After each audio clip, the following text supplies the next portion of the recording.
श्री सद्गुरु महाराज की जय। संत मत सत्संग भजन प्रवचन आदि सुनने के लिए चैनल को सब्सक्राइब कीजिए। बोलिए प्रेम से श्री। देखिए गुरु का जय जयकार क्यों करना चाहिए।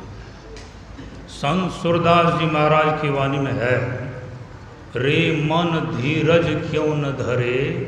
लंबा पद है, छोटे में कर। उत्तर दक्षिण पूर्व पश्चिम चहुं दिशि काल फिरे। इसमें जो है प्रजा बहुत मरे, जैसे करुणा हुआ है। इसमें वही बचे जो गुरु का ध्यान धरे। इसलिए एक बार गुरु का और जयकार करें। बोलिए प्रेम से श्री सद्गुरु। कसरे रह गया गुरु का ही जयकार क्यों। संत कबीर साहब की वाणी में है, तीन लोक नवखंड में गुरु ते परान को करता करे न कर सके, गुरु करे सो हो। इसलिए एक बार गुरु का जयकार हो जाए। बोलिए प्रेम से श्री सद्गुरु। परम पूज्य गुरुजन, पुरजन, जननीगण एवं भगनीगण, आप लोग बहुत भाग्यशाली हैं। भाग्यशाली इसलिए हैं, बड़े भाग पाइए सत्संगा। जब भाग्योदय होता है, भाग जगता है, तो सत्संग मिलता है। इस संसार में सत्संग का मिलना बड़ा दुर्लभ है। सत्संगति दुर्लभ संसारा, बड़ा दुर्लभ है। लेकिन आप लोगों को सुलभ हो रहा। लेखे की वाही घड़ी बाकी दिन बर्बाद। परमात्मा के दरबार में आपका हाजिरी उपस्थिति उसी समय बनता है जिस समय सत्संग मिलता है। आप लोग भाग्यशाली इसलिए भी हैं, सत्संग में आए हैं, आने से लाभ। भगवान कृष्ण कहते हैं, जो सत्संग में अपने घर से चलते हैं, एक डेग बढ़ाते हैं तो एक यज्ञ का पुण्य मिलता। गिनती नहीं किए हुए कितना डेग चल कर के आए हो। भगवान कृष्ण कहते, संत से, भगवान से बहुत ऊंचे संत होते।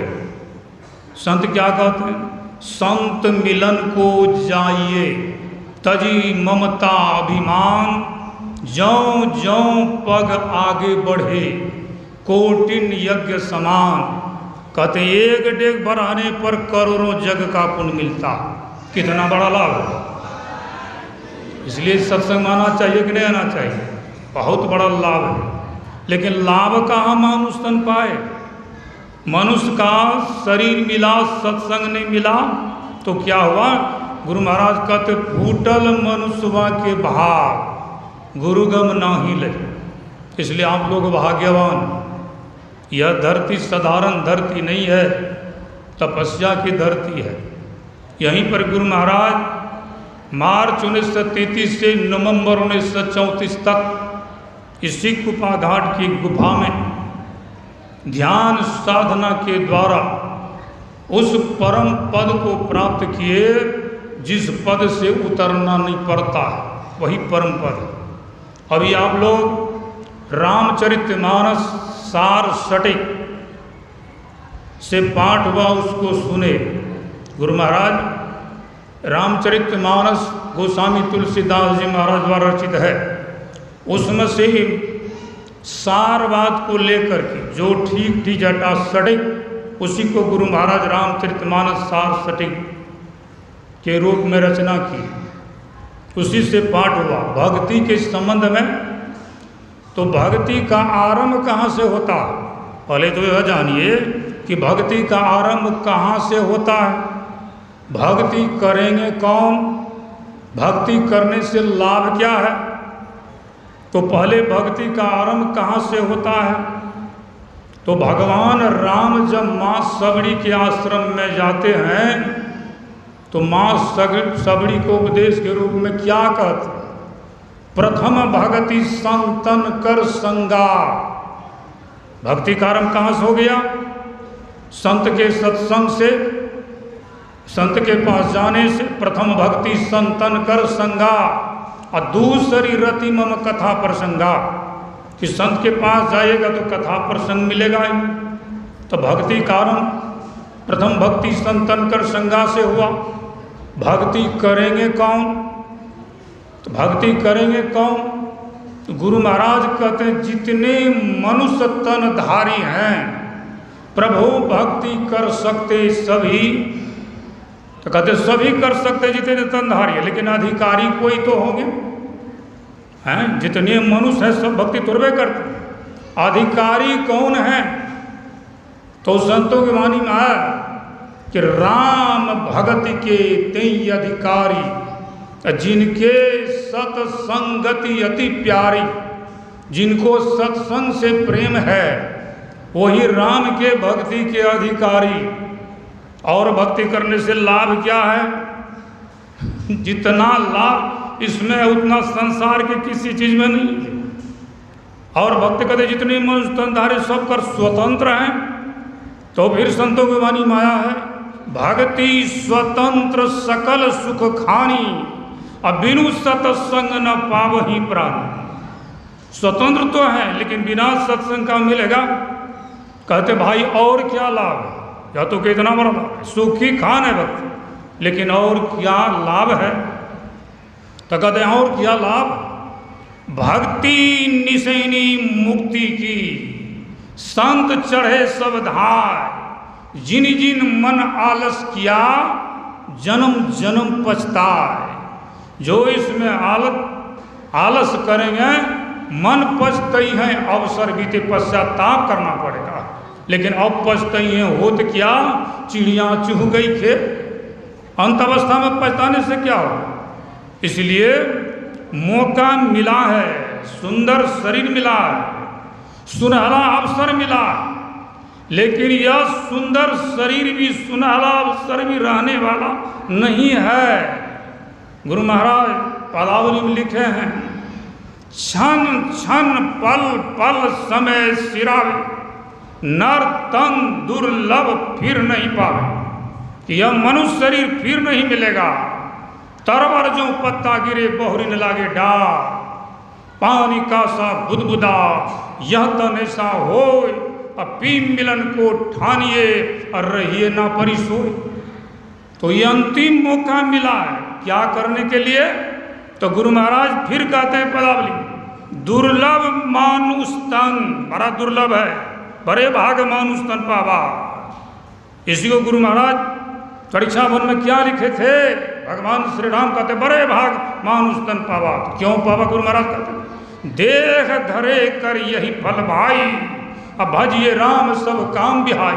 शरीर धारण करने का परम फल है, भज लीजिए भगवान यही में भल है अपना। आवागुण छुटी जाए मिटे जगत की कल्पना। इसलिए हम लोग को मौका मिला, कहीं यह मौका भी न निकल जाए। इसलिए करना क्या चाहिए हम लोग को? दो प्रकार की भक्ति है, एक मोक्षदायिनी भक्ति है और एक स्वर्गदायिनी भक्ति है। तो अब कौन आप करेंगे विचार कीजिए। स्वर्गदायिनी भक्ति संत महात्मा लोग कहते स्वर्ग पर कर खेखार, पुण्य क्षीण हो नरक में आवे, स्वर्ग से धक्का दे करके भगा देता है। तब तो कहते हैं आपको स्वर्गदायिनी भक्ति क्या है? जितने भी देवी देवता संसार में है वह पीपल का वृक्ष हो कि बोर का वृक्ष हो, माँ बने पूजा करती। तो इसका पूजा करने से आपको स्वर्ग मिलेगा। लेकिन स्वर्ग हो स्वल्प यंत दुखदाई। जितने देवी देवता हैं पूजा कीजिएगा, स्वर्ग तक पहुंचाने के वे अधिकारी, वहां पहुंचा करके फूल का माला आपके गले में पहना करके चलेंगे, कह करके कि हमारा पूजा पाठ किए तो यहाँ पहुँचा दिए। जिस दिन यह माला कुम्हला जाएगा, सूख जाएगा, गर्दन पर हाथ दे करके सीधे नीचा धकल देगा, फिर दुख भोगते। तो लाभ क्या हो? लाभ कहाँ मानुष तन पाए? एक है मोक्षदायिनी भक्ति। मोक्षदायिनी भक्ति क्या है? एक परमात्मा की भक्ति वह मोक्षदायिनी भक्ति है। एक परमात्मा का भक्ति करने से सारे देवी देवता खुश हो जाते हैं। वृक्ष के जड़ में पानी दीजिए, सारा पत्ता हरा कचौड़ हो जाएगा, ठल्ली एकदम हंसता हुआ दिखाई देगा। अब पत्ते पत्ते में पानी दीजिए, ठल्ली में दीजिए तो क्या हो जाएगा? वह वृक्ष सूखेगा कि नहीं सूखेगा? जड़ में पानी चाहिए ना, इसलिए जड़ परमात्मा है। तो हम लोग परमात्मा का भक्ति करें। इसलिए गुरु महाराज कहते हैं, आओ भाई सार भगति करो, आसार भगति करी, जगत में भरमत रही, भक्ति श्रम निष्फल हो। बकार हो गया। रोज हम लोग स्तुति में पाठ करते हैं, प्रेम भक्ति गुरु दीजिए, क्यों दीजिए? बिनवों कर जोरी, पल पल छोहन छोड़िए, और सुनिए गुरु मोरी। क्या गुरु महाराज सुनिए, क्या सुनिए? जुग जुगान चहु खानी में, भ्रमी भ्रमी दुख रोता, चारों खानी में गए, कितना दुख से कोई ठिकाना नहीं। गुरु महाराज पद में लिखे हैं, पशु पक्षी कृमि आदि की यूनिन में भरमहु बहु बार हो। कितना बार भ्रमण किए हैं, कोई ठिकाना नहीं है। नर तन अबहु कृपा करी दिन हो, अब प्रभु करो बार हो। इसलिए संत महात्मा लोग कहते हैं, बाबू भक्ति रूपी नाव पर चढ़ो, केवल बैठ जाओ। बैठना आपको है। खेबटिया कौन है? खेबटिया सदगुरु देव जी। खेप करके कहाँ ले जाएंगे?